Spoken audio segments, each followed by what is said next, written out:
mapagpalang umaga po para sa ating lahat. So nga po, batiin po natin ang ating mga kapatid. Ayan, isang mapagpalang umaga po para sa ating lahat. Amen? Sino po ba dito ang pinagpala ng Diyos ngayong umaga? Hallelujah. Ayan. Okay. Oh, God's love never fails. Ang pag-ibig po ng Diyos ay hindi nagbabago. Amen? Ayan, sino po ba dito ang nagmamahal din sa Panginoon? Ayan, amen. Mahal natin ang Diyos. And this morning, we will express yung ating pong pagmamahal sa ating Diyos. Paano po ba natin i-express yung ating pagmamahal sa Diyos? Ay ngayong umaga, ibubukan natin ang ating mga bibig because we will sing praises unto His name. Amen? Papupurihan natin ang ating Diyos na buhay. Ngayong umaga, itataas natin ang ating mga kamay at ipapalakpak natin sa ating Panginoon. Ang ating Panginoon ay dakila at tapat. Amen? At ngayong umaga, ipapadyak natin ang ating mga paa because we will rejoice because God is great. Amen? Handa na po ba tayo magpuri sa ating Diyos? Hallelujah! Sige po, let us continue to prepare our hearts and we invite Reverend Fidel Dilio to lead us for our opening prayer.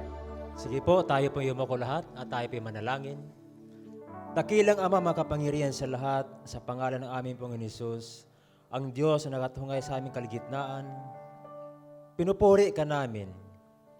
Pinasalamatan ka namin, O Diyos, sa nagdaan ng mga araw o oras. Salamat po sa iyong biyaya. Salamat po sa iyong kahabagan. Salamat po sa panibagong lakas at buhay na aming natamo sa umagang ito. Salamat dahil ikaw ang Diyos sa dakila at tapat sa iyong mga pangako. Narito kaming lahat, O dakilang Ama, lumalapit, nagpapakumbaba sa iyong harapan, sapagkat ang lahat ng bagay po ay hindi lingid sa inyo. Ang lahat ng bagay, pawang iyong nalalaman. Wala po kami may itatago. Inaamin po namin aming mga pagkasala. Linisin niyo po marahil ang aming mga puso sa anumang nagawang pagkasala, pagkukulang. At sa umaga ito, O Diyos, ininyahan po namin ang banal na Espiritu, ang iyong banal na presensya, na isang muli namin maranasan sa umagang ito. At hayaan mo, dakilang Diyos, na kung kami man ay nagkaroon ng kahinaan, muli mapalakas kami sa umagang ito. Na kung ano mga amin naranasan kalungkutan, muli kaming sasaya sa araw nito. At punuin niyo po ang aming mga puso at isipan sa uhaw ng pagpupuri at pagsamba. At hayaan niyo po, Panginoon, na ikaw lamang mabigyan ng pinakamataas sa karangalan, pagpupuri at pagsamba sa lugar na ito, sapagkat walang sino man aangkin ng karangalan maliban sa iyo lamang. Tanggapin niyo po ang pinakamataas sa papuri, pagluwalhati sa natatanging pangalan ng aming Panginoon Hesus. Lahat po tayo magsabi ng Amen. Amen. Sige po, buksan po natin ang ating mga Biblia sa Aklat ng Mga Awit, Kabanata 20, talata 6 hanggang 9. Sige po, sabay-sabay po tayo. Ngayon ko nalalaman na si Yahweh ang nagbigay sa pinili niyang hari ng kanyang tagumpay. Siya'y tinutugon niya mula sa kalangitan, mga dakilang tagumpay kanyang makakamtan. Mayroong umaasa sa karwahing pandigma at mayroon ding sa kabayo nagtitiwala. Ngunit sa kapangyarihan ni Yahweh na aming Diyos, nananalig kami at umaasang lubos. Sila'y manghihina at tuluyang babagsak, ngunit tayo'y tatayo at mananatiling matatag. Purihin ang Panginoon sa kanyang salita.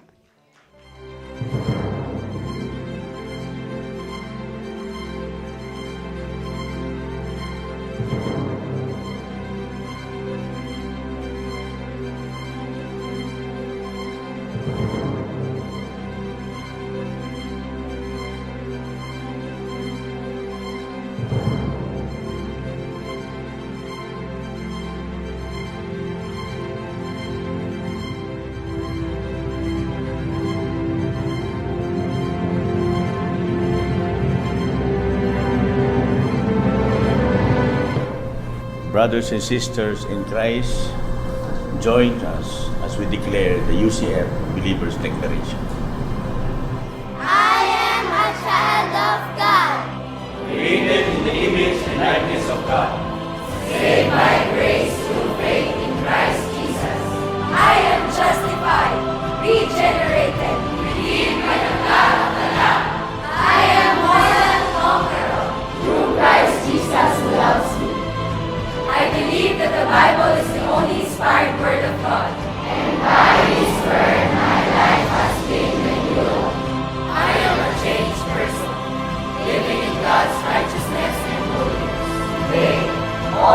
promised blessing shall come upon me and overtake me. Because God is able to do exceedingly abundantly above all that we ask or think. And surely goodness and mercy shall follow me all the days of my life, and I will dwell in the house of the Lord forever. Amen. Pero ang pinakamahalaga sa lahat, kapatid, may baon ka ba? Papuri, pasasalamat at pagsamba para sa ating Diyos. Amen! Amen! Ayan. So bago tayo, naniniwala ko, bago tayo pumunta dito ngayong umaga, handa na ang puso mo, umawit ng pasasalamat at magpuri sa ating Diyos. Amen? Amen! So mahalaga na bagong ligo tayo, mahalaga na maayos yung suot nating damit, pero kapatid, ang pinakamahalaga ay ang puso mo. Amen? Amen! Na may handog na papuri at daladalang papuri sa ating Diyos. Dahil ngayong umaga, we will celebrate the goodness of our God in our lives. Amen! Amen! Amen! Amen! Yung mga buhay nga, pumalakpak! Ang lahat ng buhay na magpupuri sa Diyos, tumalon! At lahat ng buhay, sumigaw na malakas na Hallelujah! Hallelujah! Amen! At ngayong umaga, lahat ng buhay, magpupuri sa ating Diyos, magpapasalamat sa ating Diyos na dakila at mabuti sa ating mga buhay. Amen! Amen! Amen! Alam mo kapatid, ang tunay na kapayapaan, tunay na kaligayahan, at tunay na kagalingan, tanging sa Diyos natin makakamtan. Amen! Sa piling ng Diyos, wala na tayong hahanapin pa. Amen! Amen! Itaas natin ang ngalan ng Diyos. Purihin natin siya. Sambahin ang ngalan mo, Panginoon. Elarashara Mari. Hallelujah! Hallelujah! Amen! Ipagdiwang natin ang kabutihan ng Diyos. Pasalamatan natin siya at awitan ng buong puso.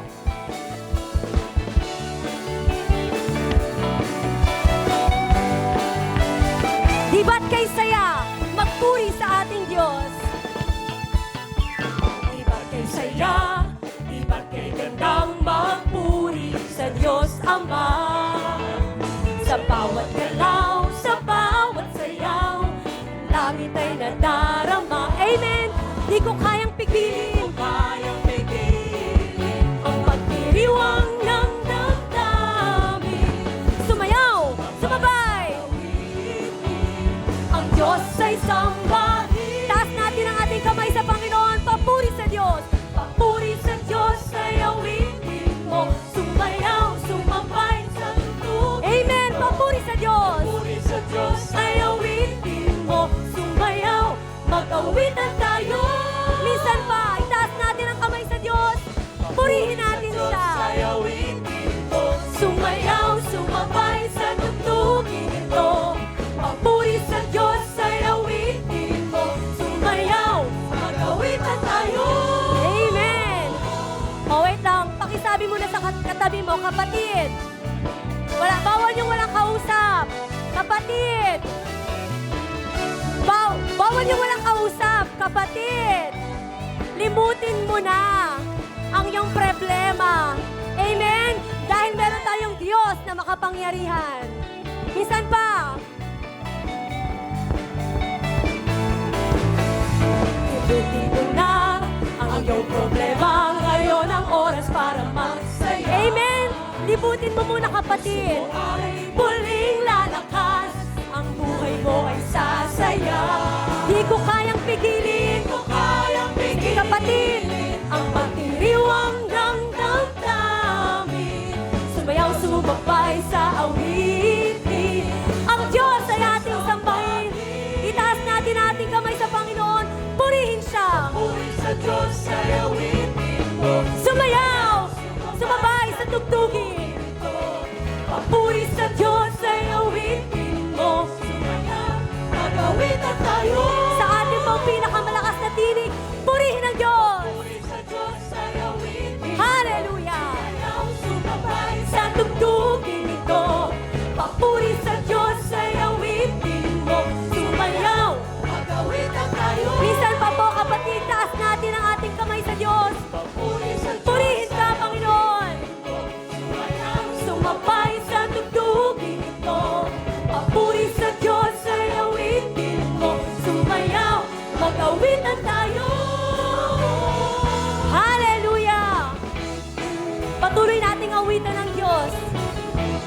presensya ng Diyos, sa piling niya, wala na tayong hahanapin pa. Amen. Siya ay tapat na Diyos. Pangako mo, Panginoon. Pangako mo ako'y kukunin.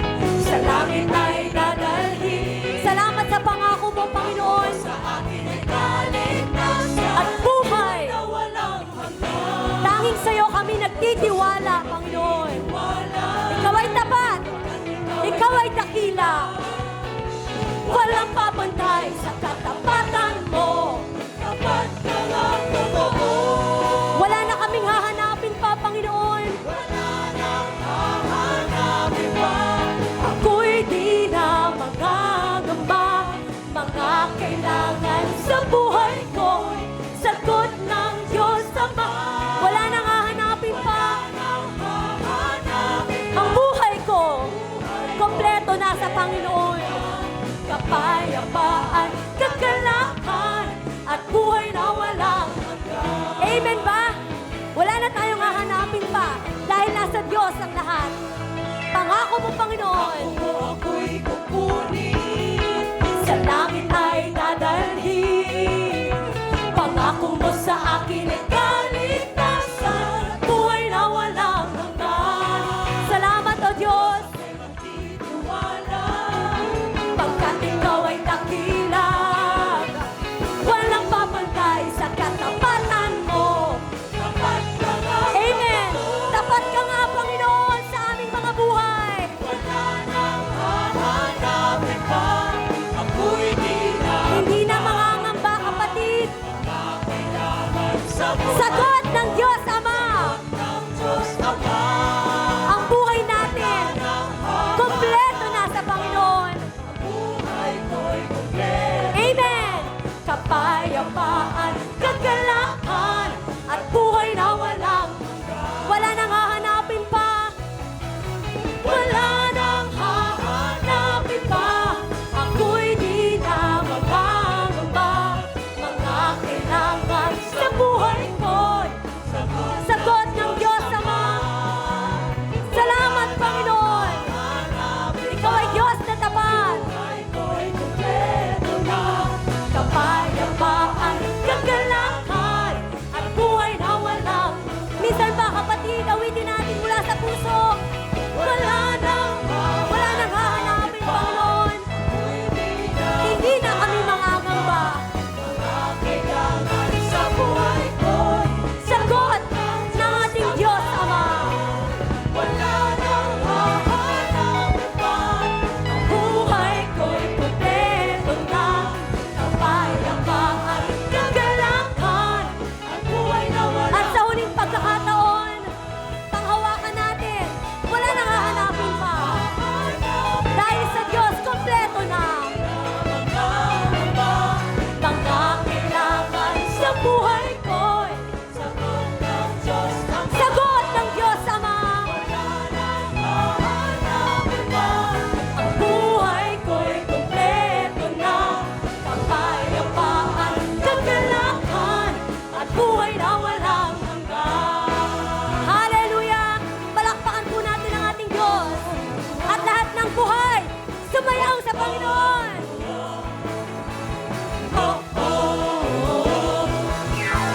Hallelujah! Purihin ka, Panginoon. Tanging ikaw, wala nang iba. Ikaw ay sapat at higit pa. Wala na kaming hahanapin pa. Tanging ikaw lang. Alala siya na Mary. Hallelujah! Hallelujah! Malakas pang hallelujah! Hallelujah! Hallelujah! Purihin ang Diyos. Amen! Ang sabi ng awit, wala na tayong hahanapin pa. Amen? Ano bang pangamba? Kapatid, sagot ng Diyos. Amen? Ano bang pangangailangan mo? Sagot ng Diyos. Amen? Kagalingan ba yan? Ang Diyos nagpapagaling. Amen? Amen. Kapayapaan ba yan sa iyong puso? Ang Diyos, ang kapayapaan ay nasa Kanya. Amen? Pagmamahal ba yan? Ang Diyos ang tunay na nagmamahal sa atin. Amen? Pangangailangang pinansyal ba yan? Ang Diyos natin mayaman. Amen? At nasa Kanya ang lahat. Amen? Palapakan po muli natin ang ating Diyos. Tunay ngang wala na kaming hahanapin pa, Panginoon. Ikaw lamang ay sapat na. At higit pa, Ikaw ang Diyos na tapat sa amin pong mga buhay. Sa iyo ang papuri at pasasalamat sa pangalan ni Jesus. At ngayon pong umaga, patuloy po tayong lumapit sa ating Diyos. Kapatid, ipikit po ang iyong mga mata. Katulad ng binanggit ko kanina, ang papuri at pagsamba na inihanda mo para sa ating Diyos. Awit ng papuri, ating itaas sa ating Diyos. Ang tunay na kapayapaan, tunay na kaligayahan, sa Diyos natin mararanasan. Sa gitna ng mga kalamidad, sa gitna ng mga panganib, ang nagtitiwala sa Diyos, may kapayapaan sa kanyang puso. Amen? Amen. Ang nagtitiwala sa Diyos, may kagalakan sa kanyang puso. Hindi siya matitinag ng anumang problema.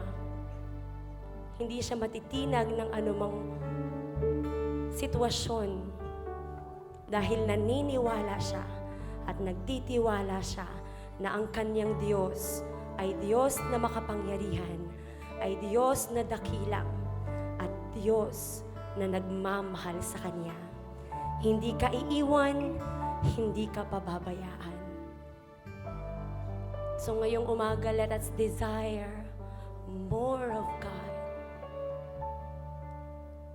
Ibigay natin sa Panginoon ang papuri at pagsamba na nararapat sa Kanya.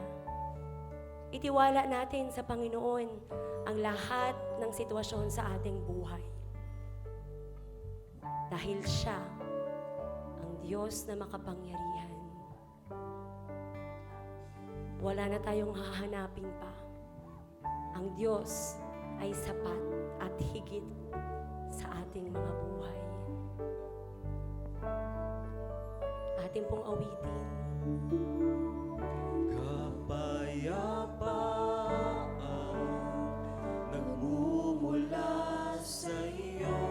Sa iyo nagmumula, Panginoon, ang tunay na kapayapaan ng aming puso. Ang tunay na kaligayahan.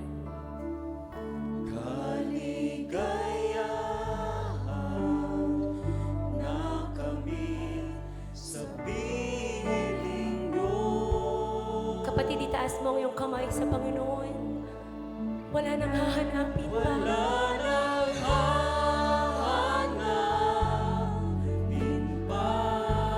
Wala na kaming nanaisin, Panginoon. Ikaw lamang, Panginoon.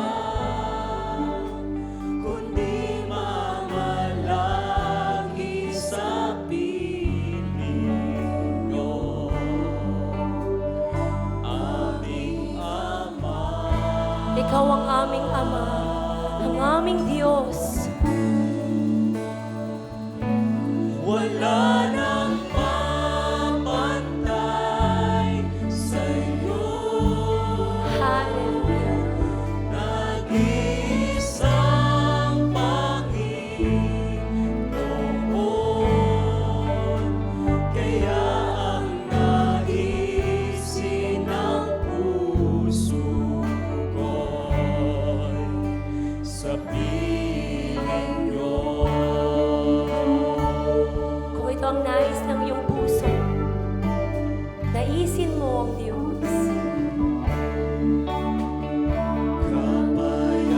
Kapayapaan nagmumula sa iyo. Hallelujah. Ang tunay na kaligayahan, hanging nasa iyo. Kaligayahan na kamit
Tunay nga, Panginoon, sa presensya mo, may tunay na kapayapaan, tunay na kaligayahan, at tunay na pagmamahal.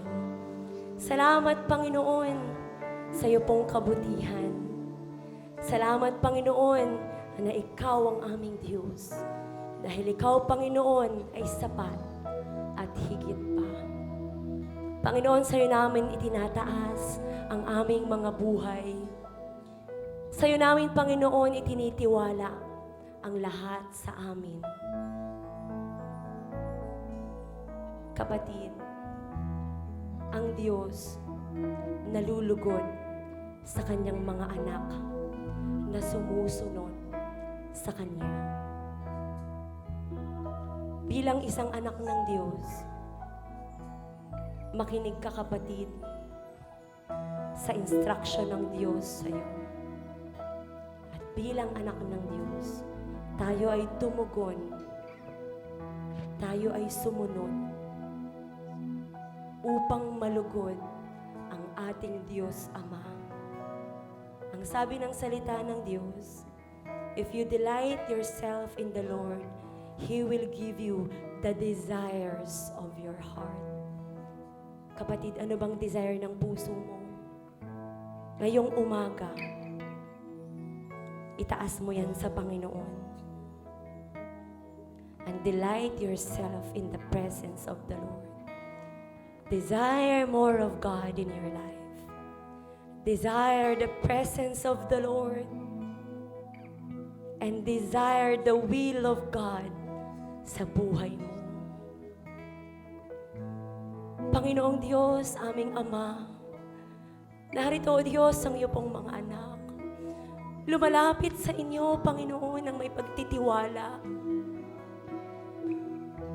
Alam mo, Panginoon, ang nais ng kanilang mga puso.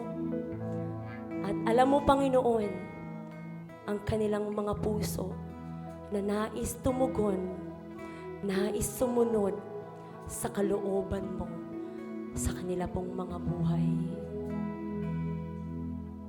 Kapatid, awitan natin ng ating Diyos.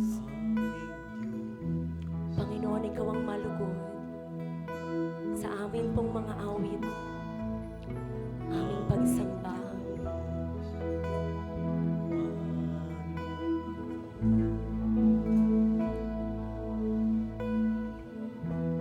Minsan pa, aming Diyos, Aming Diyos, malugod ang iyong kapatid, ito ang naisin ng iyong puso. puso sa Ang malugod ng ating Diyos. kita madama At naisin mo ang iyong maranasan kaluwalhati. ang presensya ng ating Diyos. Aming nais, Aming nais, kayo'y mapurihan at sundin at sundin ang kalooban mo, Panginoon. mananong kalooban. Tunay nga, Panginoon, ang tunay na kahulugan ng buhay ay tanging sa inyo namin matatagpuan. Ang aming buhay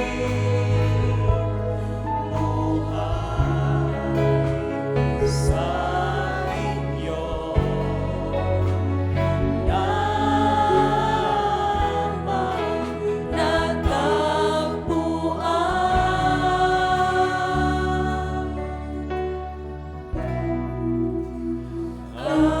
Aming Diyos.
puso.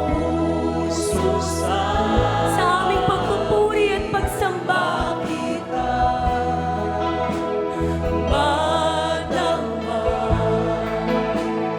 ang iyong kaluwalhatian.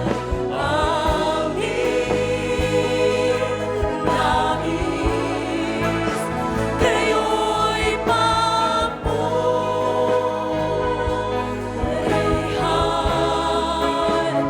at sundin. Banal niyong kalooban.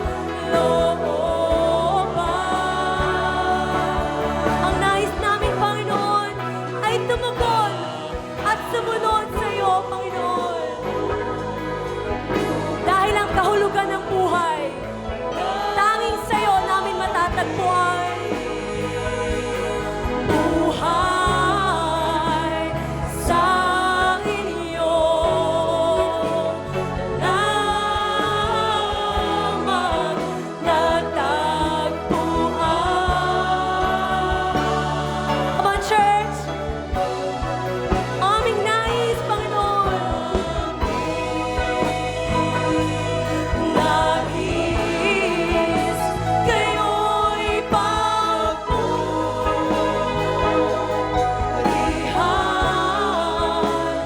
at sundin. Banal niyong kalooban.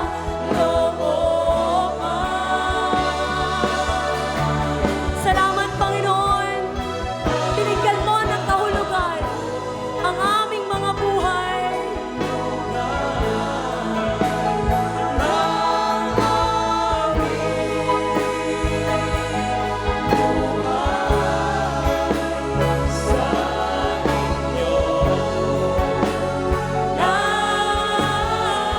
Lamang natagpuan. Itaas natin ang ating kamay sa Panginoon. Ang aming nais, Panginoon, ay purihin ka.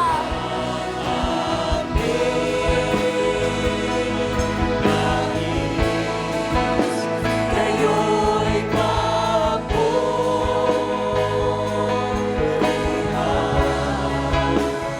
at sundin. Banal mong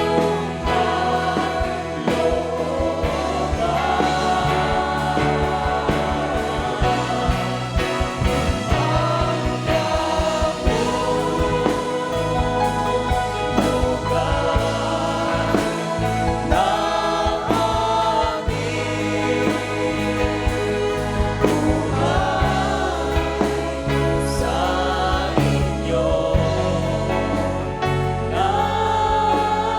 lamang natagpuan.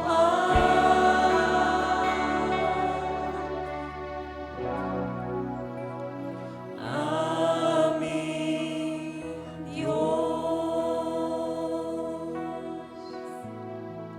Kapatid, itaas mo ang iyong kamay sa ating Diyos. Aming Diyos, aming Ama sa langit. Ang nais po ng aming mga puso ay tanging Ikaw. Wala nang iba, Panginoon. Ikaw lamang ang aming Diyos. Ikaw lamang, Panginoon, ay sapat at higit sa aming pong mga buhay. Ikaw lamang, Panginoon, ang aming pupurihin. Ikaw lamang, Panginoon, ang aming sasambahin. Ikaw lamang, Panginoon, sa aming pong mga buhay. Ang iyong kalooban, ang iyo pong nais, ang nais po naming mangyari sa aming mga buhay. Kami, Panginoon, ay handang sumunod. Kami, Panginoon, ay tutugon sa nais mo sa amin pong mga buhay. Panginoon, ito po ang aming mga puso. Ito, Panginoon, ang aming mga isip. Ito, Panginoon, ang aming mga kamay. Panginoon, ito po ang aming mga buhay. Itinataas namin sa iyo, Panginoon. Bilang alay, O Diyos, gamitin mo, Panginoon, ayon sa iyong nais. Ang iyong kalooban, Panginoon, ang aming ninanais. Tanging ikaw, Panginoon, ang Diyos na nais naming maghari sa aming mga buhay. Dahil tanging sa presensya mo, wala na kaming hahanapin pa. Ikaw lamang, Panginoon, ay sapat at higit. Ikaw ang Diyos na nagpapagaling sa anumang karamdaman. Ikaw ang Diyos na nagpapala sa aming mga pangangailangan. Ikaw ang Diyos na nagpapatawad sa aming mga kasalanan. Ikaw ang Diyos na naglilinis sa aming mga karumihan. Ikaw ang Diyos na nagpapala sa aming mga pangangailangan. Ikaw ang Diyos na tapat. Ikaw ang Diyos na makapangyarihan. Ikaw ang Diyos na nagmamahal sa amin. At tanging sa iyo, Panginoon, ang aming mga buhay. Tanging sa iyo, Panginoon, ang lahat sa amin. Ang papuri, pasasalamat at pagsamba, tanging sa iyo namin ibinibigay. Hallelujah! Hallelujah! Hallelujah!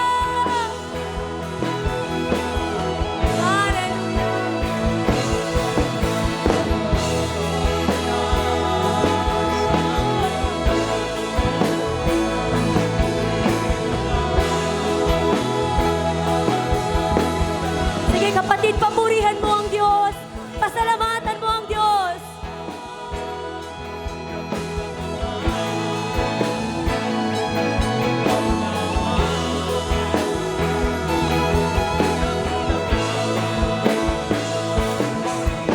Purihin ka, Panginoon, ang aming mga puso. Purihin ka, Panginoon, ang aming buong buhay. Purihin ka, Panginoon. Hallelujah! Hallelujah! Hallelujah! Dakila ka, Panginoon, at ikaw ay mabuti sa aming mga buhay. Noon, ngayon, at magpakailan pa man. Amen! Amen! Hallelujah! Sa aklat po ng John chapter 10:10, ito po ang ating mababasa. I am come that they might have life and that they might have it more abundantly. Purihin po natin ang Panginoon. Ako'y manalangin. Heavenly Father, we thank you for such wonderful day that we could have fellowship with you. A day that we can remember your purpose, your plans in our life. A day that we can worship you, praise you. We give you glory and honor as our gratitude and thanksgiving to you for what you have done and continue to do in our lives. May the Holy Spirit continue to inspire us, strengthen us, and may it be able to do the greatness, the goodness that you have installed in our life. Give you back all the glory and praise. And we ask this in Jesus' name. Lahat po ng anak ng Diyos, magsabi ng Amen. Palapakan po natin ang Panginoon. Now today we are talking about the all-sufficient God. Ang Diyos daw po ay kompleto. Amen. Sino ang magpapatotoo na marami na ang nagawa ang Diyos sa buhay natin? Yung wala daw nagagawa ang Diyos, hindi daw po talaga Kristiyano yun. Because the best thing and the first thing that God has been doing in our life, is to do His purpose. Now, God is God. He is all sufficient. Kumpleto, buo, walang pagkukulang. Now, many of us are continue to search for God. Naghahanap tayo ng Diyos araw-araw.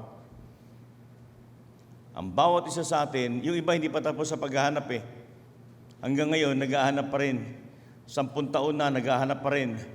20 taon na, naghahanap pa rin. Puti na yung buhok, naghahanap pa rin. Why? Because they forgot that the only way to find God is when God first found you. Hindi mo mahanap ang Diyos. Ang Diyos ang naghahanap sa iyo. Palakpakan natin ang Panginoon. Mapapagod ka lang. Hanap ka ng hanap ng Diyos matagal ka nang hinahanap. Paano ka mahahanap? Ayaw ka nga magpahanap. Lahat ng imbitasyon ng Bible study, ayaw mo. Lahat ng imbitasyon ng prayer meeting, ayaw mo. Tapos sasabihin mo sa akin, Pastor, hinahanap ko talaga ang Diyos. Paano ko mahanap ang Diyos? You can only find God when you begin to submit yourself to the purpose and plans of God in our life.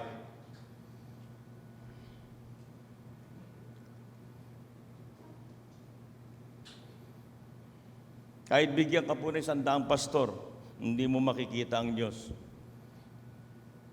Kahit bigyan ka ng 100 simbahan, hindi mo makikita ang Diyos.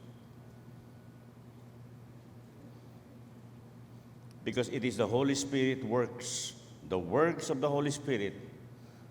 Di ba nyo nararamdaman na kinukonsensya tayo? Yung sa araw, pinag-uusapan namin yung konsensya. Yung aso daw, walang konsensya. Yung pusa, walang konsensya. Because they were not created in the likeness of God. Human being like us are the only created being of God that have conscience.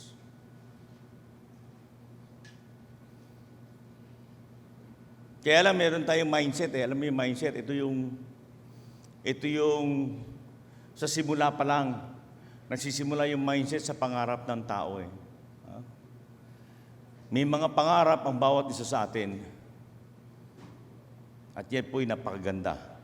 But, if we do not put the concept, yung concept po yung kaisipan ng isang tao, pag di po natin nilagay yan sa tamang pananaw,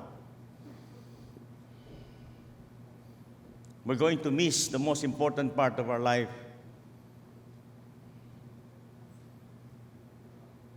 Diyos po yun, hindi po yung tao. Tayo po yung tao. Tayo po yung sumusunod sa Diyos. Amen? Amen? Kaya nauso yung gusto natin pasunurin ng Diyos Nauso yung mga patron. Yan yung patron. Yan nag-umpisa yan Gusto ko tong patron nito. Ito yung patron nito, pag ayaw manganak, hindi ka manganganak, ito patron mo para manganak ka. Anong patron? Ito patron to ng mga kalabaw. Patron. Nagkakaroon tuloy ng mga, kasi people begin to find their own God. No longer looking for the biblical God. That the only God that can reflect the true meaning of life. Now, pinili ko tong team natin ngayong umaga, the all-sufficient God, because I believe that God is all-sufficient. Ang Diyos hindi nagkukulang, ang Diyos ay walang pagkukulang, ang Diyos ay sapat sa lahat ng pangangailangan natin.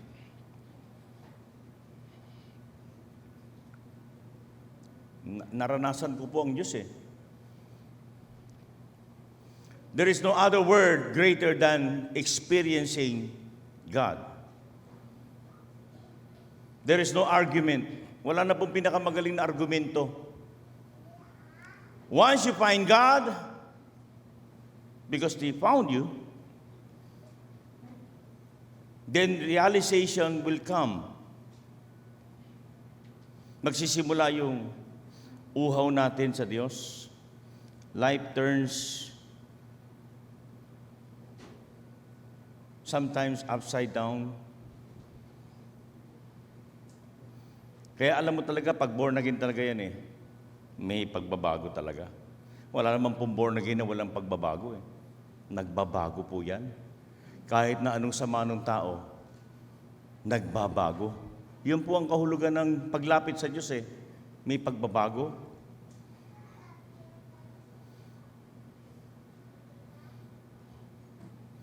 At ang pagbabago ay nagsisimula sa ating buhay. Sabi nila, bakit ganito, bakit ganon? Well, tignan mo muna yung sarili mo. Let us stop criticizing somebody. Let us stop criticizing religion. Maring hindi natin naiintindihan kung bakit sila naniniwala doon. Amen? But it is but enough that you begin to look and search for your own selves, within yourself. Ang pagsasaliksik at ang paghahanap ay nagsisimula sa sarili natin. Hindi sa iba. Because we will be mistaken with our task in searching the truth.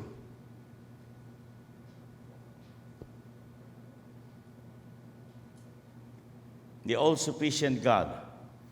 Paborito ko itong John chapter 10. Una akong tawagin ng Diyos eh. Ito yung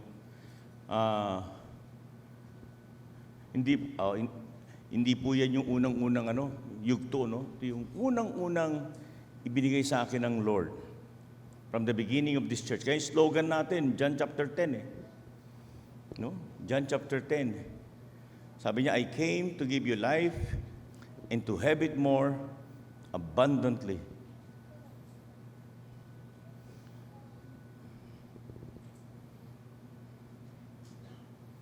Si Kristo'y naparito upang bigyan tayo ng buhay. Yung buhay na yon ay ganap, all-sufficient, at kasiyasiya. Ang isang buhay ng isang tao dapat ganap at kasiyasiya. Hindi kalungkot-lungkot. Hello? Hindi siya kulang, kundi ganap, complete. The life that God has given us is a complete life. And a life full of contentment. Many years ago, nung kami nagmi-mission sa Quezon, sa mga isla, nakakarating kami doon sa mga bundok talaga eh. So, may napuntahan kami isang taga-bundok talaga. So, nakikain kami doon. Magdadapit hapon na, yung anak nagmamadali, yung asawa nagmamadali. Kasi hindi uso doon bigas eh, kamote. So nagsaing na, sabi ng lalaki. Ineng, magsaing ka na. Sige, sasaing na. Tapos punta kami doon sa may ilog. Yung ilog doon, yung stream, pababa, pag gano'n. So naglalatag siya ng lambat. Tapos kakalawkawin sa taas. Pag kinalawkaw pala yon, maraming bababang mga hipon, yung mga may sipit na hipon, gano'n. May mga isdang maliliit. So, okay pala dito sa probinsya, no? Madali lang ulam dito. Kakalawkaw ka lang, mamaya bababa na yung mga hipon, isda. Minsan may parang mga talangka na hindi mo maintindihan. So, bababa yun. At akin na sa net. Pagbalik namin,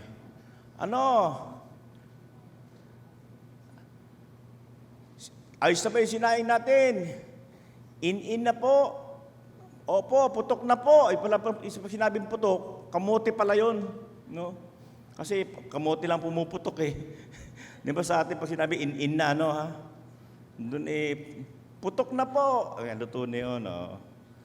So makikita mo sa walang kuryente, masisinaga mo yung pamilya, mahirap lang sila, very simple yung buong. Expected ko, pag umulan, tutulo eh. Pero makikita mo, ang saya-saya nila. Napakasaya nila. Dudut-dut lang namin yung kamote sa may asin.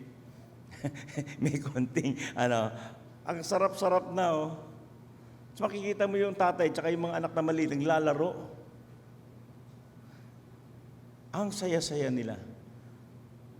Pwede ko sabihin yun yung buhay na kasiyasiya. Buhay natin sa Maynila ngayon, hindi. Kinakausap ng tatay yung anak nandun sa computer, ano ba? Ayaw po umalis. Maghapon yun, nakadot-dot dun sa sa cellphone.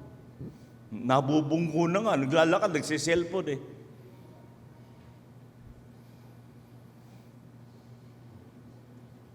Bagamat tayo, pagka dating ng gabi, sisindihan lang natin yung switch, may ilaw na tayo. Sila hindi, gagawa pa ng gasera yun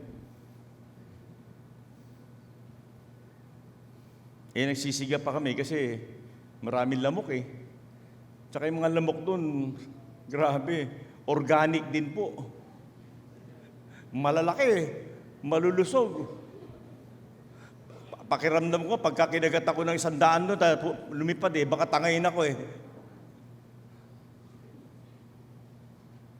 But it is a life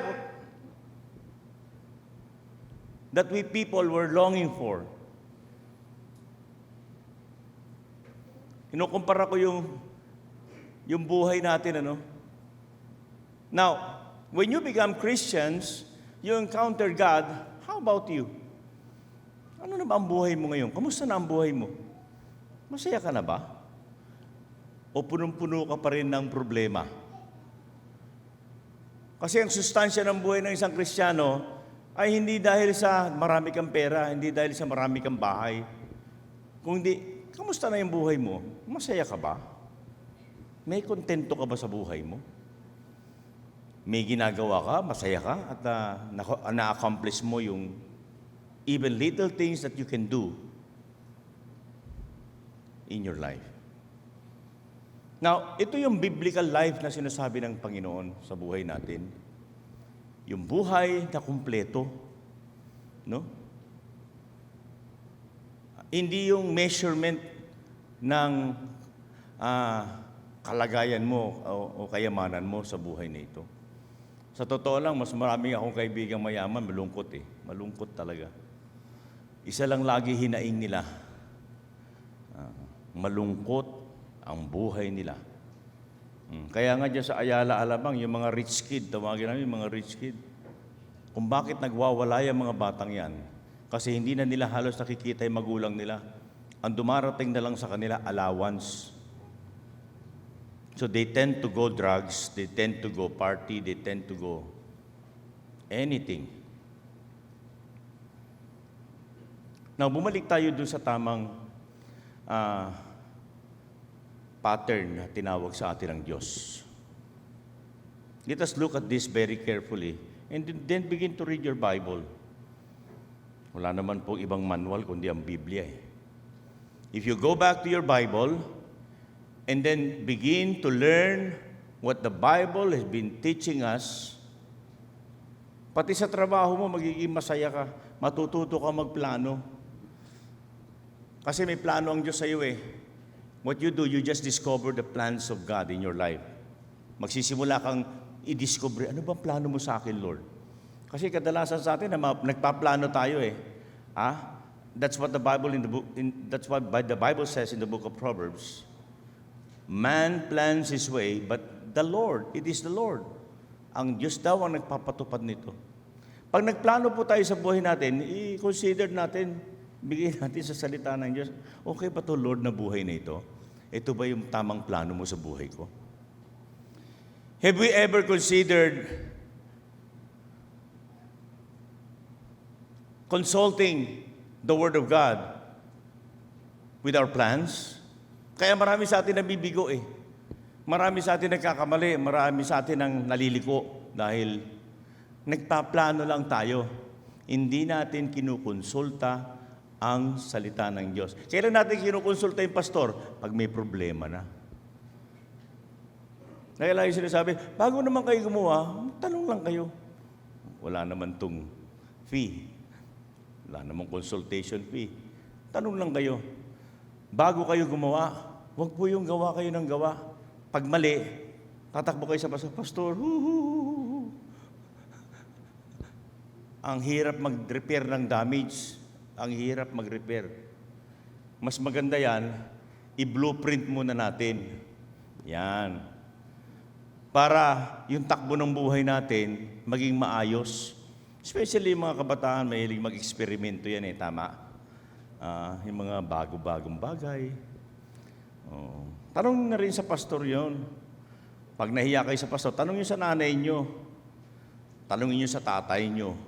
Magtanong kayo. Before doing anything that will eventually harm your future. Kahapon, marami na naman po yung nagtapos, We have more than 200 graduated. Meron tayong preschool at saka grade 10 na moving up. The reason why UCA exists is we want to be part of their growth and development in the future. Kung bakit nag-i-involve ang ating church sa school. Gusto natin ma-shape and reshape. We want you to become a better person. No? Dalawa lang naman ang tao Kung di yan makakatulong, mamimirwisyo yan. Yung anak, ganun din. No? Pag hindi natin napalaki ng tama yung anak natin, pag hindi makakatulong yan, mamimirwisyo sa inyo yan. At age na, nangihingi pa rin ng pera sa inyo. Amen? Oo. Ano yung at age? Lakpas na ng 18 years old, nangihingi pa rin ng pera. Pero pag yan ay napalaki ng tama, yung nanay mo para kayong santo, nakaupo na lang kayo. Anak nyo tutulong, gagawa. It really makes a happy family. Now, being said that, it has to start with the very foundation of a good family.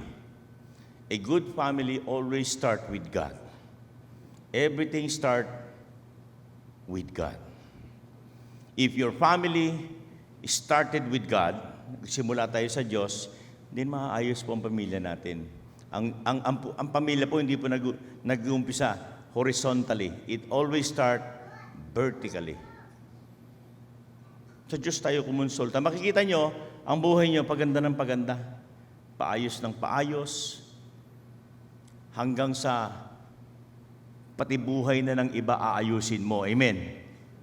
Amen? Oo nga naman, minsan nagtataka din tayo Gusto natin ayusin yung buhay ng iba, yung buhay natin, nakalimutan nating ayusin, di ba? So it has to start vertically. Aayusin ng Diyos ang buhay mo, ang buhay ng pamilya mo, at yung pamilya mo, makakatulong na sa susunod na ayusin din ang pamilya ng iba. Would you say amen to that? Yun po yung turo ng Diyos Yun po ang turo ng Biblia lagi sa atin. So you have a happy family. Now, let me go back to my introduction. Now, God is able. Pag sinabi po natin na God is able, then, ano unang-unang pumapasok sa isip natin? Kayo ba, lalapit ba kayo sa isang tao na hindi naman makakatulong sa inyo? Hindi Di ba? May problema ako. Puntahan ko kaya yung magsusurbitis. Tanong ko kung makakatulong sa akin to. Hindi ka pupunta doon sa magsusurbitis, di ba? Oo. Pupunta ka sa Diyos. Teka muna. Alam ko, God is able Walang imposible sa Diyos. Now, I have to go to God. Now, how do you begin going to God? You begin going to God by consulting His Word. Let me read it from the Bible. Hindi ako marunong ng Bible. O sige, let me attend my first Bible study now. I would like to join a group of Bible study to learn. Pag nandun na ako sa Bible study, pwede ko na itanong ito. Yan. Doon nag-umpisa ka na. Naghahanap ka na. Hindi mo, sa bandang huli kasi maso-surprise ka eh. Naghahanap ka ng Diyos, hindi mo akalain, matagal ka nang hinahanap ng Diyos. Then you begin to find God. Because God found you. You begin to search. And you begin to discover that God is able, number one, to do. Oh, kaya pala ng Diyos. God is a doer. He is able to do. The Bible says, now to Him who is able to do, number one, exceedingly. Number two, abundantly. He says, above all that we ask or think. Hindi mo ma-imagine, ano? Oo. Hindi mo ma-imagine, may magandang plano pala ang Diyos sa buhay mo. Hindi natin naisip, but we know that God is able to do exceedingly. Lampas to sa isip natin, abundantly. Dati wala ka namang bahay, may bahay ka na ngayon. Dati wala kang kotse, may kotse ka ngayon. Isn't it God is good? Amen? Dati masaya ka na pag nag-tricycle ka. Ngayon hindi na. Gusto mo i-tricycle na. Di ba? Your life begins to improve. Now, isa sa pinakamalaking kasalanan ng tao ay nagsisimula. A thankless life. Yung buhay na hindi marunong magpasalamat sa Diyos. Yung mga bagay, alam nyo, hindi natin alam, itong bukas kung buhay pa tayo, tama? Hindi natin alam yan eh. Yung ate ko, yung eldest sister ko, kausap ko ngayon,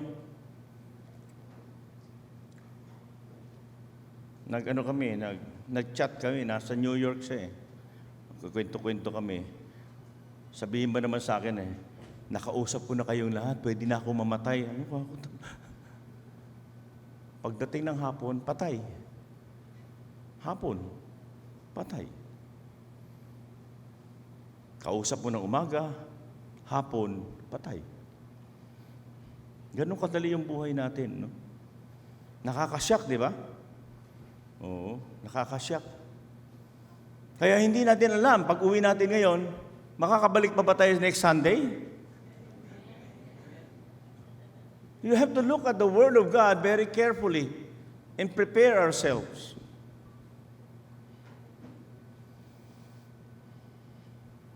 I've been in many missions. Yung ibang mga mission ko, hindi ko na nga kinikwento sa asawa ko kasi delikado talaga eh. Parang di na ako makakauwi eh. Oo.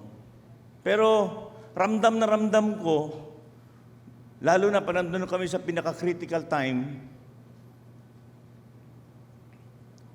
lalo kong ramdam na ramdam, nandun kasama ko talaga ang Panginoon. Grabe talaga, oo. Lalo na tinutukan ako ng Armalite ng mga NPA sa Bicol. Nakit kami sa bundok eh. Tinutusok-tusok ako ng Armalite. Sabi ko, pambihira ka naman. Papaakitin mo lang ako, tutusok-tusukin mo pa ako. Di tumigil. Tapos kinuha mo yung pitaka ko, kukunin mo lang pa yung pera ko. Sabi sa akin, dami mong sinasabi. Sabi ko, kala ko ba, mga NPA, maayos eh. Tulisan pala kayo. Ano ka ba talaga? Ako pastor nga. Ang kulit mo ka ako. Sabi sa akin, hindi, mga ano kayo, mga espiya kayo. Sabi ko, hindi, pastor nga. So, inaatak kami hanggang pataas. Maliwanag yung buwan. Maliwanag yung buwan eh. Alam, ganun pala, no? Kasi laki ako sa syudad. Doon ko lang na-appreciate, pag nasa bundok ka, sa gitna ka ng bundok, bilog ang buwan, maliwanag pala. Maliwanag, parang naka-LED. Yung liwanag niya parang LED, oh. Yung liwanag talaga, oh. Oh. Lahat kami. Lahat kayo. So, nadidistract ako kasi pinaghiwalay-hiwalay kami. 5 kami. Sinisenyasan ko yung kasama ko, Armando! Pag sumisigaw ako, sinutusok ako ng baril eh. Tumahimik ka, sabi akin.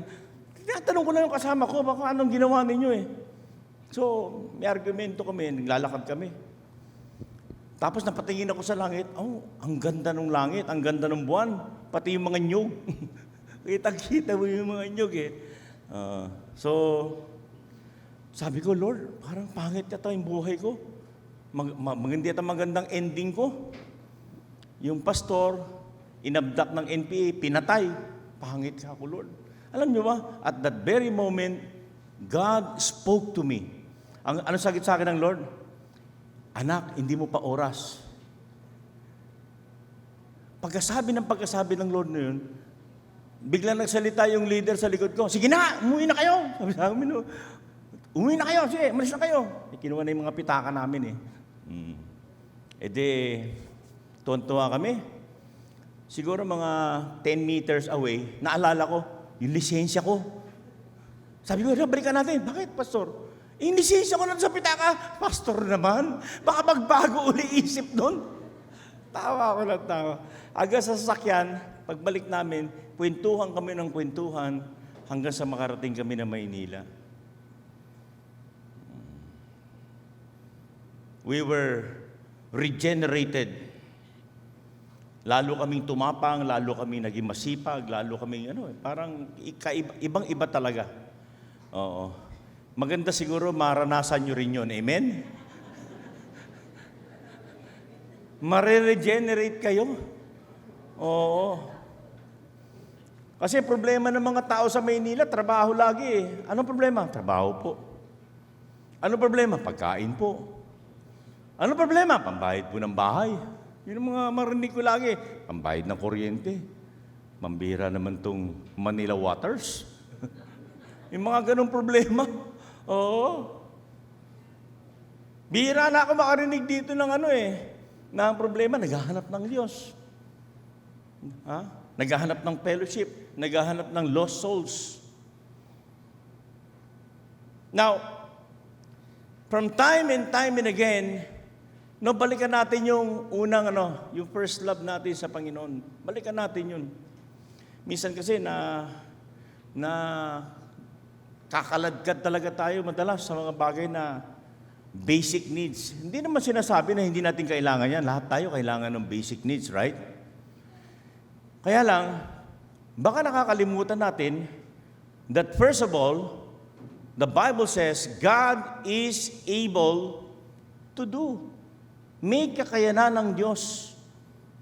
No? May kakayanan. May tanong nga sa akin Pastor, kailan ba nagkakampantay ang mayaman at mahirap? O nga ba? Kailan ba nagkakapantay ang mayaman at mahirap?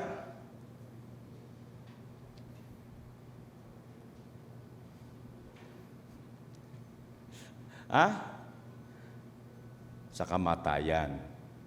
Siyang mayaman at mahirap, parehong mamamatay. Hello? Pantay tayo dyan. May mahirap na tumatanda rin. Amen? Merong mayaman, bata pa, patay na. We have to reconsider all these things.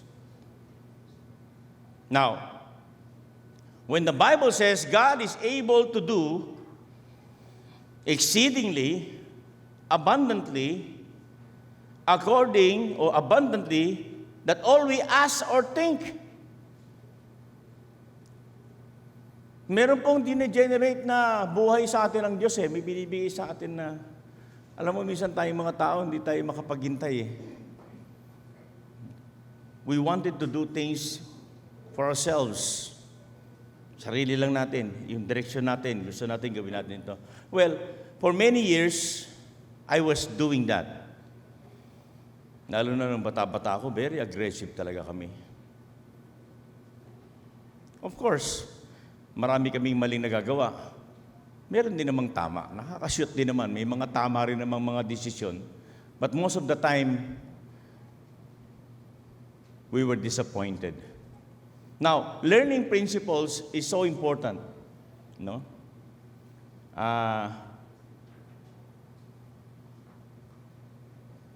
Katulad namin kasi arkitekto ako, ang trabaho ko bago ko kami magtayo ng bahay, magawa muna kami ng plano eh. Sa plano pa lang, alam ko na eh, magkano ang magiging cost ng building ko, gaano katagal ito.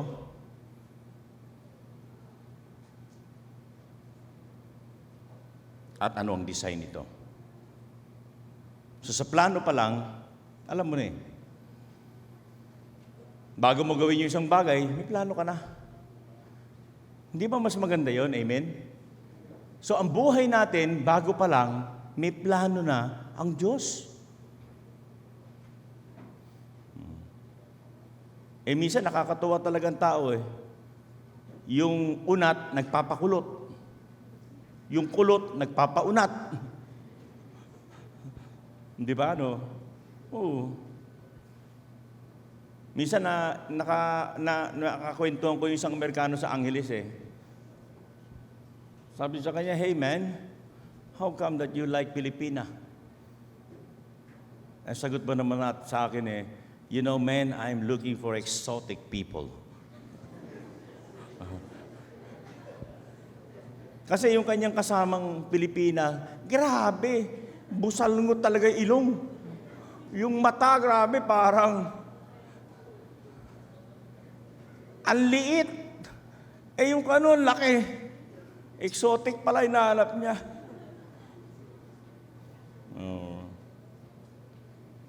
Iba talaga tao, no? Tayo naman, gusto natin pumuti. Kaya sikat na sa atin yung whitening soap eh. Glutathione. Yung mataba, gustong pumayat. Hindi naman pumapayat, kain ng kain eh. Yung payat, gustong tumaba. Hindi naman tataba, ayaw kumain. Well, let us look what the plans of God is.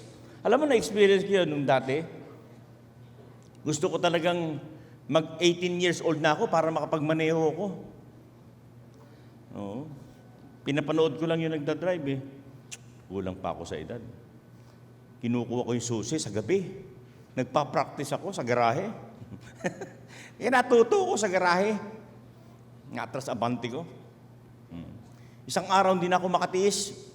Niyaya ako yung pinsan ko. Ano, labas natin yung kotse ng nanay mo. Sabi niya, okay. Camaro, yung Camarong sports car. Liit-liit ko pa, mga 16 years old. Nilabas namin. Nilabas ko sa garahe. Yung garahe pa nila pababa. Nilabas ko. Grabe. Successful. Nilabas ko eh. Ayos. Umatras ako.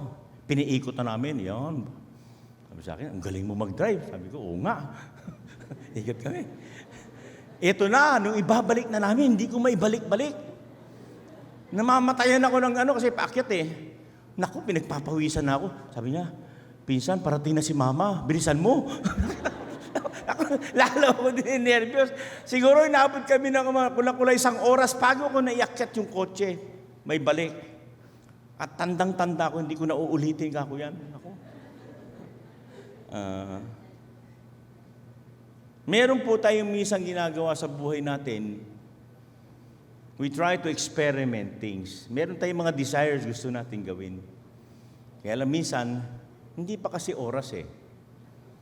Hindi pa oras. May itinakda ang Diyos na mga tamang oras para sa atin. For example, hindi pa oras mag-asawa ka eh. Yung mga lalaki, hindi pa oras manligaw ka. Lagi ko tinatanong, nanliligaw? Opo. Ba't ka nanliligaw? May pera ka na ba? Wala po. Si Mama po meron. Mama daw meron. Wala kang pera, wala kang trabaho, nanliligaw ka na. Although yung ibang magulang, konsentidor. Hello, mga konsentidor. So, yung principle kasi, pag naniniwala ka sa Biblia, nagbabasa ka ng Biblia, nag-church ka, nagba-Bible study ka, magaguide ka talaga ng pastor eh. Magagawa mo yung tama. Pati yung patakbo ng buhay mo sa pamilya mo, maayos mo yan eh. Yung mga maagang nag-asawa dyan, di ba kayo nagsisisi? Yung maagang mga nagbo-boyfriend, girlfriend yan, di ba kayo nagsisisi? Dati wala nakikialam sa buhay nyo eh. All of the sudden, nag-girlfriend, boyfriend ka, pag tumingin ka doon sa iba, ay, bakit ka tumitingin ha? May nakikialam na sa'yo. Hindi mo naman kaano-ano. Di ba? Ang ganda ng buhay mo, all of the sudden, kailangan meron kang gawin para masiyahan siya. And vice versa. So I always told them, well, enjoy your life. Ang buhay po natin, hindi po ito pahirapan. Amen? Hindi po ito paiyakan.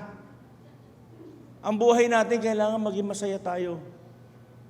We have to be enjoying our life.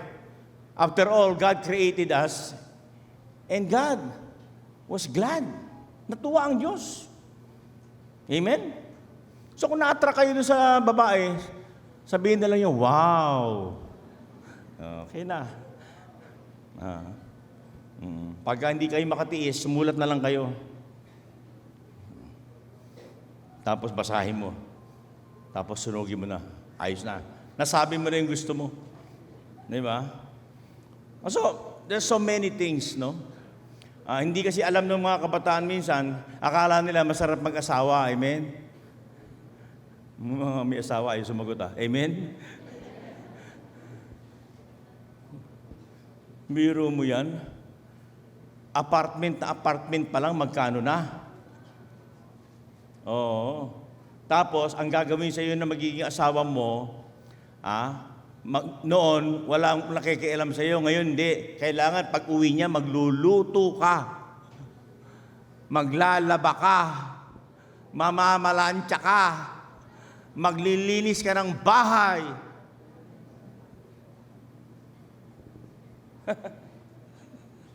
Yung lalaki naman, magtatrabaho ka. Kahit may sakit ka, magtrabaho ka.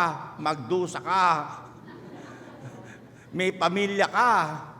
Pakainin mo yun ang bad side. Amen? Samantala kung dalaga ka, binata ka, ba? Okay. Saan tayo pupunta? Boracay. O, sige. Saan tayo pupunta? Bacolod. O, sige. Davao. O, sige. Puro o, sige.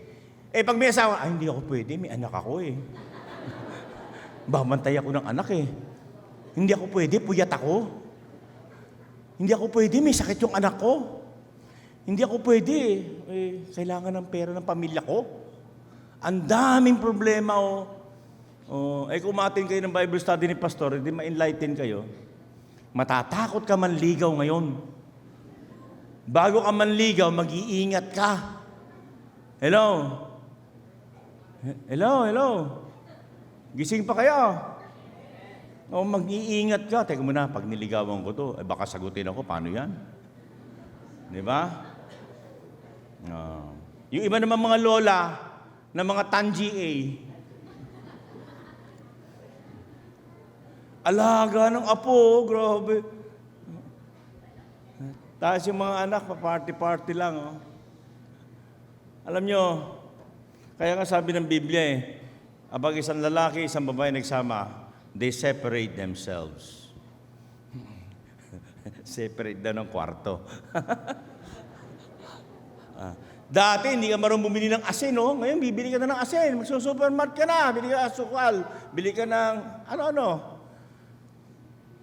Dati, hindi mo ginagawa yan. Pag wala ka pa nakita ang pagkain sa bahay nyo, galit ka pa. Ngayon, hindi. So, ito yung mga bagay-bagay na dapat natin makita. No? Dapat natin mapag-aralan. Tapos sasabihin natin, bakit ganito ang buhay? Ikaw naman may gawa niyan Ikaw ang gumawa ng buhay mo, di ba? Sabi niya, hindi po, Pastor, mahal ko mahal mo. Sige ka ako. Mag-aasawa kayo, opo. Mga 1 buwan, masaya. 2 buwan, 3 buwan, 4, mga pang-5 buwan, wala, nag-aaway na. Tapos pupunta na sa Pastor, bakit? Ganyan mukha mo, sinuntok po ako ni Romel. Bakit? Pinuputak-putakan ko. Pinuputak-putakan mo pala O di nasuntok ka. O ano, bakit? Di bali po, lilipas din po to, mahal ko po siya. Yes. Few more months, babalik na naman. Bakit na naman ganyan mukha mo? Nasuntok na naman po ako ni Romel. Bakit? Wala po kami may sahing. Ayaw magtrabaho. Kala ko mahal mo. Opo, mahal ko po. Paano? Pagtitiisan ko na po. After a few months, balik na naman. Ano na naman tsura mo? Mas matanda ka pa kay Ate Del mo, tingnan mo. Si Ate Del, pa-charming lang.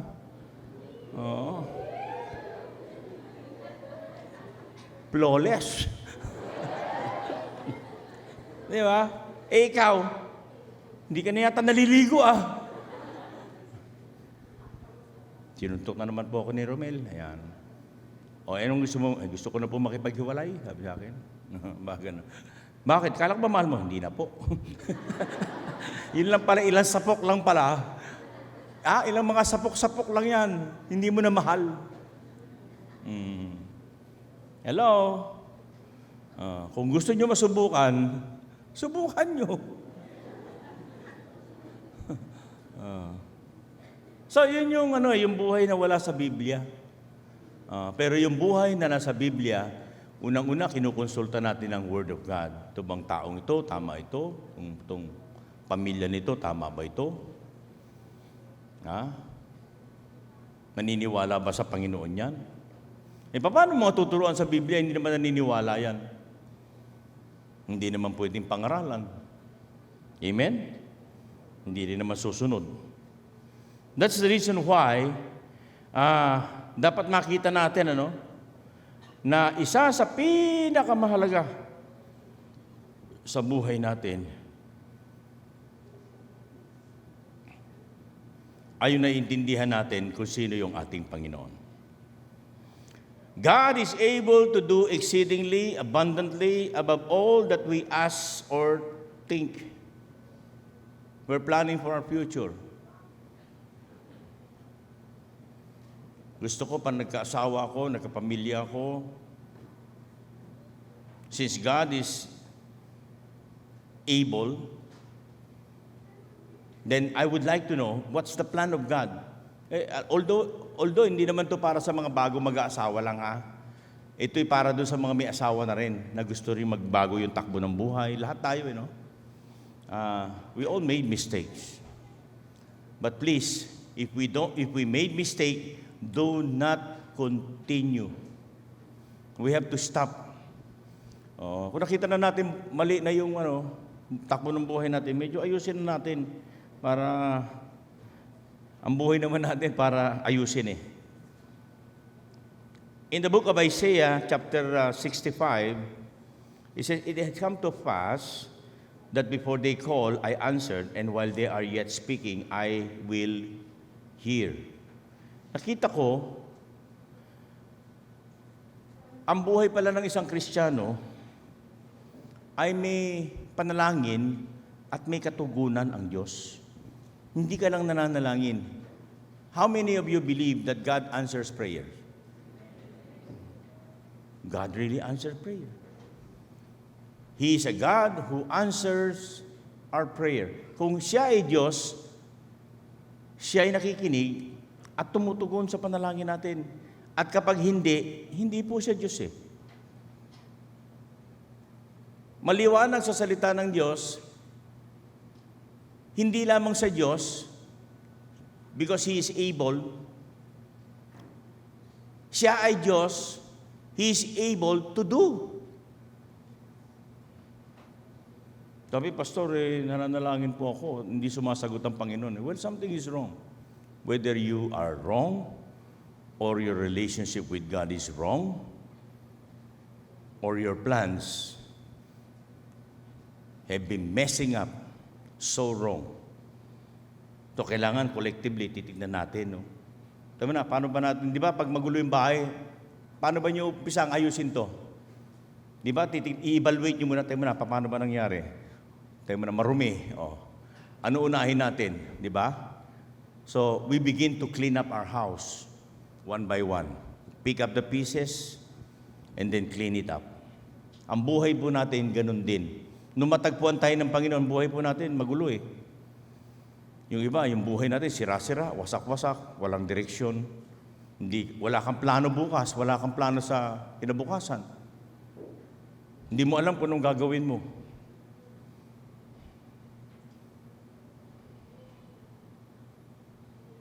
Sabi ng Panginoon, pangako niya to eh.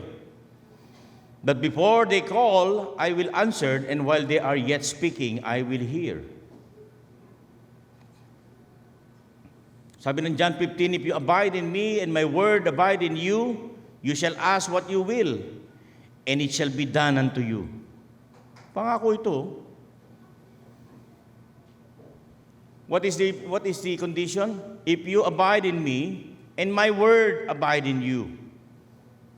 So yun ang precondition ng salita ng Diyos. And you shall ask what you will, and it shall be done unto you.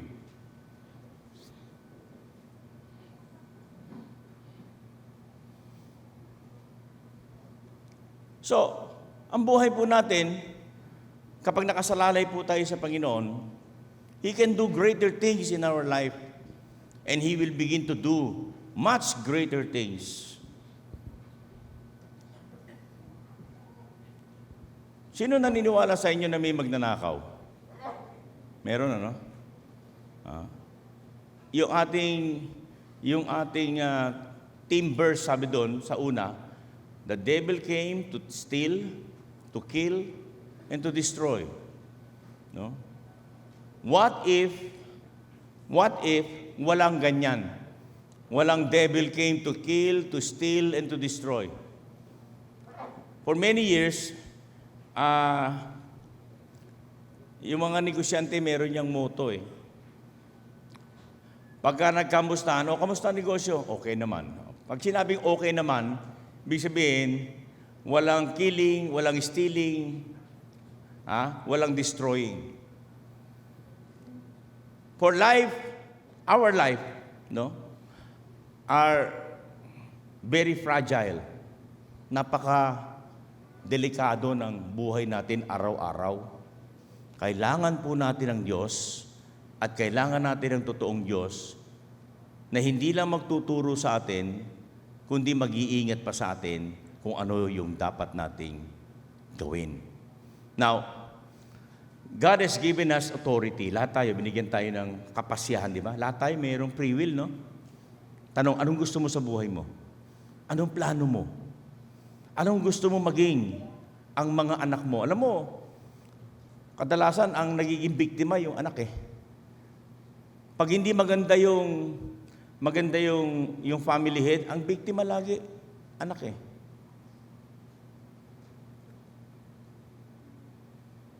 And the Bible has specifically told us na hindi ito plano ng Diyos.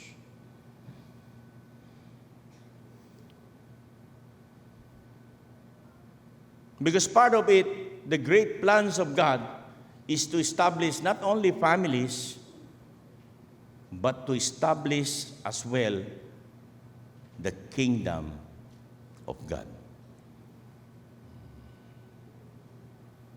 Now, let me close the verse in the Philippians chapter 2, verse 13. It says, for it is God which work in you both to will and to do of His good pleasure. Sabi ni Paul, well, it is God which work in you both to will and to do. Alam mo, yung will natin at yung doing natin, dapat sinisynchronize natin sa salita ng Panginoon. Halimbawa, magninegosyo ka, no? Konsultahin natin yung salita ng okay ba itong negosyong ito, Lord? Magtatrabaho ka. Kinonsulta mo ba talaga ang Diyos ng mabuti? Tinignan mo ba talaga yung pros and cons nito? Yung magiging bunga nito? Mag-aaral ka. Ini-evaluate mo ito eh. Tinitingnan mo yung anak ko, before, pinag-test ko lahat sa UP yan eh, pasado yan eh. Pero pinag-aral ko yan dito sa UP Las Piñas eh. UP Perpetual. Kasi alam ko kalokohan nung karamihan sa UP. Oh. Ayokong malayo yung anak ko eh. Kasi mga lalaki yan, alam ko eh. Pag nalayo yan, maraming kalokohan yan. Kaya mga anak ko lumaki. Lahat yan, araw-araw magre-report sa akin eh. At ako yung tatay, share ko lang sa inyo, ako yung tatay, ako yung nasusunod. Hindi nasusunod anak ko sa akin. Bakit? Tatay ako eh, amen?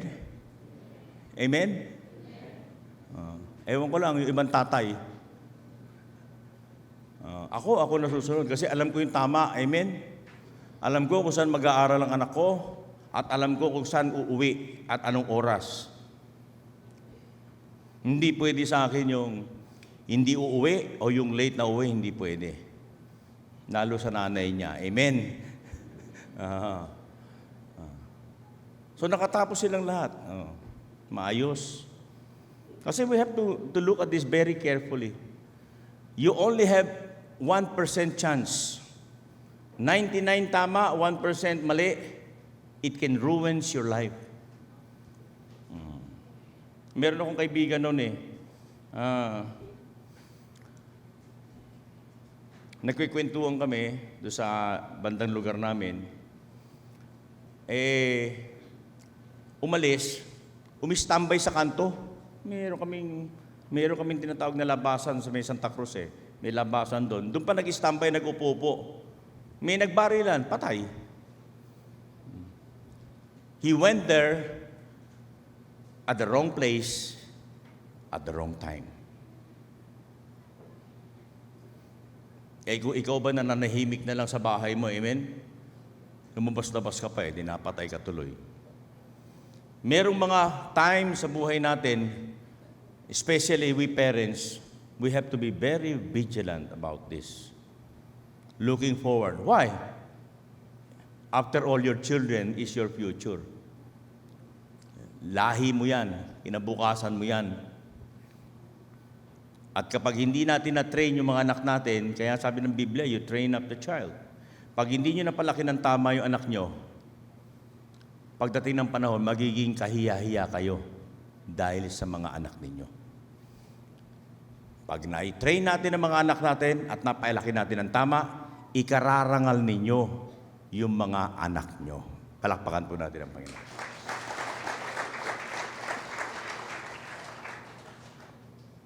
Secondly, God is not only able to do, but is able to make all grace abound.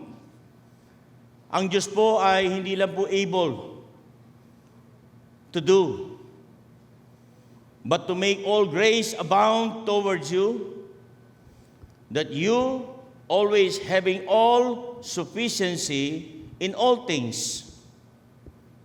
Alam nyo, ang Diyos nagplano sa atin eh. Gusto niya maging masagana ang buhay natin. Mapagpala. Isang buhay na pwedeng tumulong sa iba. Hindi isang buhay, hindi plano ng Diyos na maging buhay natin upang umasa sa iba. Ang plano ng Diyos ay maging kompleto yung buhay natin, maging sufficient, so that your life will become fruitful. A fruitful life becomes a life of abundance. Pwedeng tumulong. Ano bang mas magandang buhay? Nangihingi o tumutulong? Tulong, ano? Mas maganda, di ba? Mas maganda na yung buhay. Kaya huwag po tayong magrereklamo pag nakakatulong tayo. Oo. Sabi ko sa iba, ito naman talaga walang ginawa kundi humingi. Ay ikaw, wala ka naman ginawa kundi tumulong. O di tumulong ka na lang. Kung kaya mo tumulong, tumulong ka. Help them. Magpasalamat ka, iniligay ka ng Diyos doon sa papel na pwedeng tumulong. Amen. Kaysa yung papel na hindi mo alam kung kanino ka manghihingi ng tulong. Now, the reason why God is able to make all grace abound to you, not just only to do, is because God has a perfect plan so that you may abound to every good works.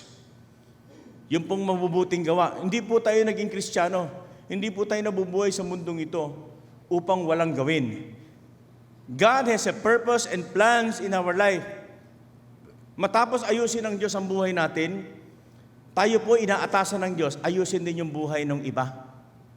We become a blessings. Your good works becomes a blessings to many. At baka dahil doon, sasabihin ng iba, ay salamat sa Diyos. Meron palang mga taong mabuti pa rin. Amen? Oo. Meron palang mga taong matulungin pa rin.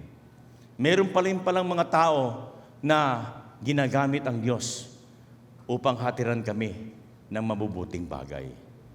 And because of you, maraming tao magpapasalamat sa Diyos, di ba? Dahil sa ginawa mo.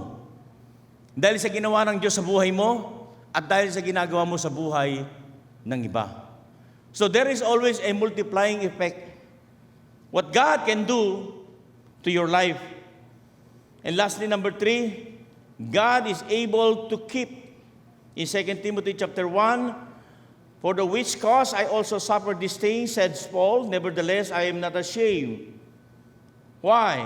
For I know whom I have believed, and am persuaded that he is able to keep that which I have committed unto him against that day. Now God is able to keep. He is not only able to do,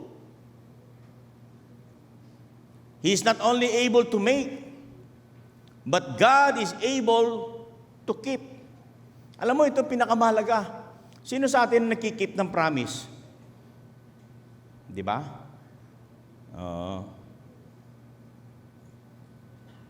Pag nagsalita ka, tutuparin mo yun, amen? Oo. Nauso yung salitang joke eh. Magsasalita, may joke lang yan ha. Mardalas ko naririnig yan eh. Mangangako, tapos sabihin, alam mo naman, joke lang yan eh. Sabi ko, paano nyo ba na-invento yung word na yan? Pag nagsalita po tayo, at naglabas po tayo ng pangako, you better have to do it. You have to prepare, or else don't speak. Amen? Oo, kasi nawawala yung credibility natin. Nawawala, nababawasan yung ating pagkatao, yung ating kredibilidad. Ang Diyos po hindi ganon.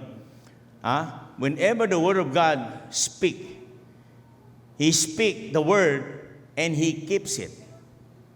God keeps His Word. Yung salita ng Diyos ay salita ng Diyos. He is able, sabi ni Paul, For I know whom I believe. Sabi niya, naniniwala ako doon sa aking pinaniniwalaan. What a wonderful God. What a perfect God.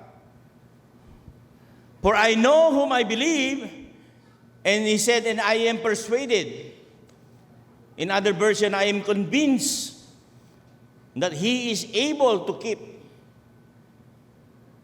Many times I experience the last stage of the road. Maraming beses ako nakaranas ng ganon. Wala na akong pupuntahan, Diyos na lang talaga. And I will stay, and I will keep, and I will wait.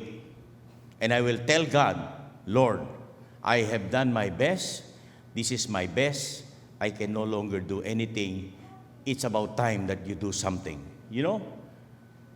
Every time we experience that kind of experience and scenarios, I will always repeatedly, and I am telling you, God is God. He always keep His promise. Palakpakan po natin ang Diyos.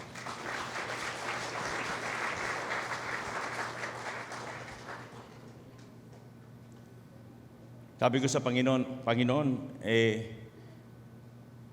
mukhang iba yung sentensya sa akin ng doktor Pero ganito, I will trust you, I will give my life to you, I will wait for you, I will not do anything.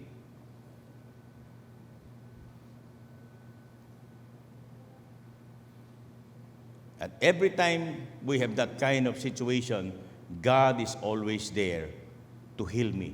Ilang beses na akong pinagaling ng Diyos Ang daming beses na eh. Kaya yung Exodus chapter 23, 25, hindi ko lang masagot yung tatay ko dati nung nabubuhay pa eh. Sabi niya kasi, ba't ang biling ko? Ba't ka nagpapastor? Ano pakinabang mo dyan? Hindi ko lang masagot eh. Magulang ko. Hindi ko masagot. Eh, ang sabi ng Biblia ganito eh, if you serve the Lord your God, what is your benefits? Sa Exodus chapter 23, 25, you can open your Bible and you read it. In Exodus chapter 23, 25, it says, if you serve the Lord your God, what is your benefits? He will bless your water. He will bless your food. If any sickness among you, He will heal you. If there is any barren, you'll have children. And lastly, you will enjoy the fruits of your age. Ibig sabihin, tatanda po kayo. Sino pong gustong tumanda dito? Gusto niyo maaga kayo mamatay? Sino gustong tumanda dito? Ipangako po ng Diyos yun eh. Kung maglilingkod kayo sa akin, sabi ng Panginoon, pagpapalain ko yung tubig niyo. Pag minom kayo ng tubig, effective. Pag kumain kayo, effective. Pag nagkasakit kayo, gumagaling. Yung pagkakaiba ninyo. Pag hindi ka maglilingkod sa Panginoon, pag nagkasakit ka, malamang mamamatay ka na dyan. Pero if you serve God, you will not. You will experience healing after healing after healing. Meron akong kaibigan dito si Mr. Lou. Sabi niya sa akin, galing ng Canada, Pastor, meron akong sasabihin sa iyo. Sabi niya, kako, bakit? Pakiramdam ko, mamamatay na ako sabi sa akin. Paano mo nalaman? Pakiramdam ko talaga. Magpapacheck up na ako, ayusin ko na yung pati yung mga will and testament, lahat. Ano ngayon? Ipag-pray mo ako, sabi sa akin. Sabi ko, ayoko nga. Mag-usap muna tayo. Kasi dalan-dala na ako doon sa mga humihingi ng prayer eh. Pag gumaling, ayaw na sa Lord eh. Amen? Sabi ko, hindi. Ganito, pag-pray kita, ang kondisyon ganito, magpe-pray ako yun, magpe-pray kita ha. Pero pagkatapos ko mag-pray, magkukondisyon muna tayo. Magsaserve ka sa Lord. Sabi niya, hindi ko yata kaya yan. Ikaw, bahala ka kung anong gusto mo. Mag-uusap kami doon. Gusto mong gumaling o gusto mo mag-serve sa Lord? Ang tagal. Siguro 15 minutes. Nakikipag-argumento sa akin. Then finally sabi, sige na nga. Sige, magpe-pray tayo. Nag-pray ako. Nag-pray. After praying, sige. Bukas, magpapacheck up ka na. Papa-general check-up na siya eh. Lahat ng symptoms andoon. Nagpa-general check-up siya. After a few days, tumawag sa akin. Sabi niya, Pastor, wala akong sakit. Sabi niya akin. Paano yan? May usapan tayo, magsaserve ka sa Lord. Oo nga bakit kaya ako nakapangapangako sa'yo? Sabi sa akin. Pagkatapos, the following week, nagdala asawa. May sakit na may asawa. Paano? Ganun din ha? Opo. Pagpe-pray natin, opo. Nag-pray kami. After praying, tomorrow, tumawag asawa, Pastor, magaling na po ako. Magsaserve tayo sa Lord ha? After a week, may dala na naman iba. Neri ang pangalan, si Neri. Meron siyang, ano bang tawag mo doon sa babae? Hindi lang may parang peptic, or something like that. Tapos yung may tiyan niya, malaking mass. So we were telling her, sabi ko ganito, ang alam ko lang ganito, yung pastor hindi po nagpapagaling. Yung Diyos ng pastor nagpapagaling. Amen?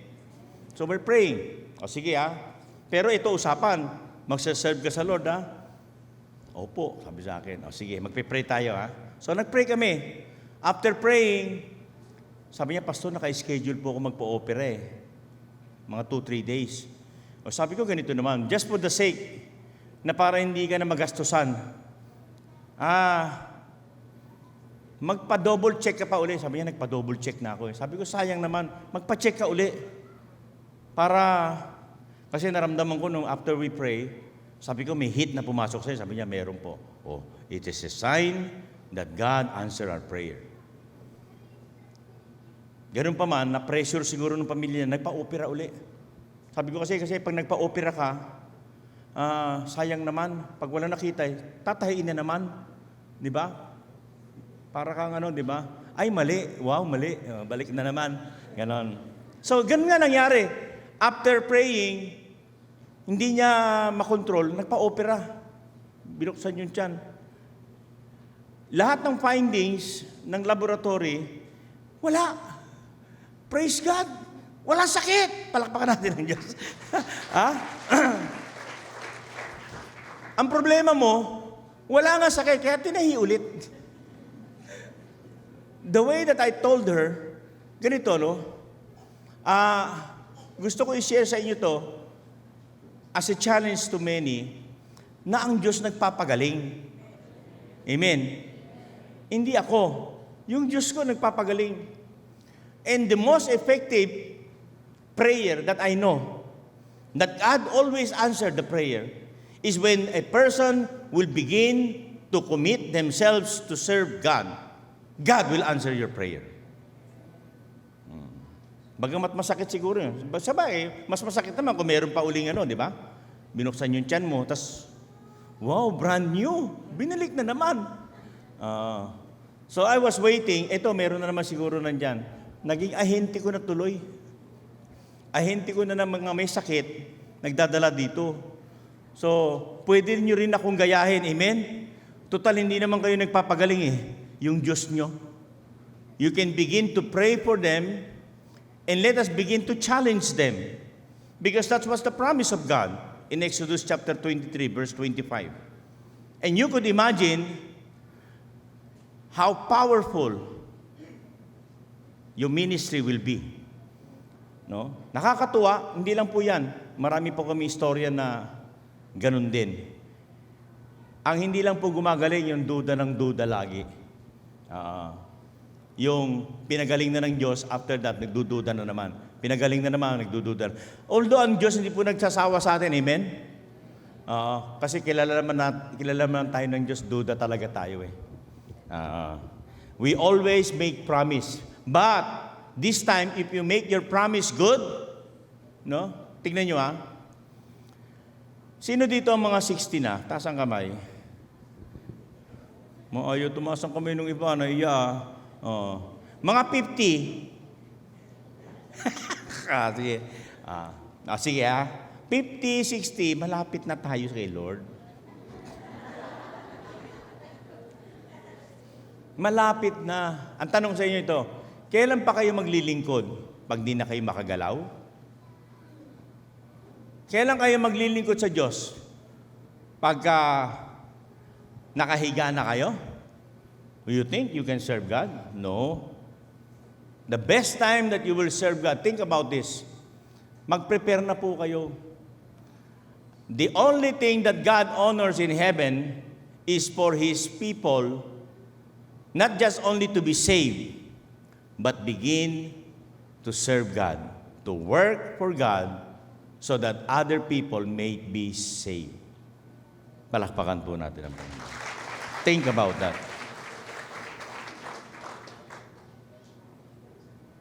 Sabi ni Paul, God is able to keep. Lahat po ng pangako ng Diyos, He is able to keep. He is a God who keep His promise. He is a God who will protect you. Kasi si pastor mismo, product ako ng healing Naniniwala ako talaga sa Diyos At ang Diyos talaga nagpapagaling Amen. Hindi ko lang alam sa iba kung bakit di sila naniniwala. Siguro hindi sila naka-experience nun. But I experienced God, the healing power of God again and again and again. So I believe God is not only able to do, God is not only able to make, But God is able to keep all His promises. If we begin to serve God, then we will experience the never-ending provisions. Alam nyo, sabi nga nung iba Pastor, wala akong pera, paano ako magsaserve sa Lord? Yun nga po ang importante Bigay mo muna yung buhay mo sa Panginoon. Kasi hindi mapakialaman ng Diyos ang buhay mo Hindi mo naman ibinigay Tingnan nyo Paano kayo gagamitin ng Diyos? Hindi naman nyo binibigay ang buhay nyo. Paano ka gagamitin? Saan ka gagamitin? Ang Biblia ay maliwanag Ang nagbigay ng kanyang buhay ay magkakaroon nun. Ang natakot, nawalan. If you give your life to God, what does it mean? It means that we are giving our will, our principles, and our desires to do just the will and the principle of God. Napakasimple. Napakasimple. Hindi naman tayo binigyan ng Lord ng criteria. Kailangan ang magbibigay sa akin ng buhay, 18 years old hanggang 25 lang. Single. Wala naman sinabi ang Diyos na gano'n Kailangan malusog, kailangan maganda, kailangan mayaman. Hindi Ang sinabi lang ng Lord, ang sino man sa atin ang magbibigay ng kanyang buhay, tatanggapin niya, gagamitin niya. He will use you. When you give your life to God, God not only accept your life and give you eternal life, God will bless your life to begin with. Hindi po kayo, alam ng Diyos na hindi kayo magagamit ng Diyos kung hindi kayo pagpapalain. That's the reason why, sabi niya, I came to give you life and to have it more abundantly. He will give you an abundant life. Abundant life means all-sufficient life. Kumakain ka ng tama. Amen. Tingnan nyo nga yung mga itsura niya, mga bibilugin ng mukha, parang mga siopaw. Yan ba naman ang nagugutom? Hindi. Ayan ay sign ng mga healthy people, di ba? Mga bibilugin ng mga tiyan. Healthy people yan, So God will multiply you, God will prosper you, and God will bless you. For what? Para lang yumaman ka? Hindi. Para makatulong ka din sa iba. An all-sufficient God is a God who not only said His principle, an all-sufficient God is a God who set His people to be His representative. After all, with God, nothing is impossible. Sana po, i-celebrate natin itong araw na ito. Sabihin natin sa sarili natin, with God, nothing is impossible. Sabay-sabay with God, nothing is impossible. Palakpakan po natin ang Diyos.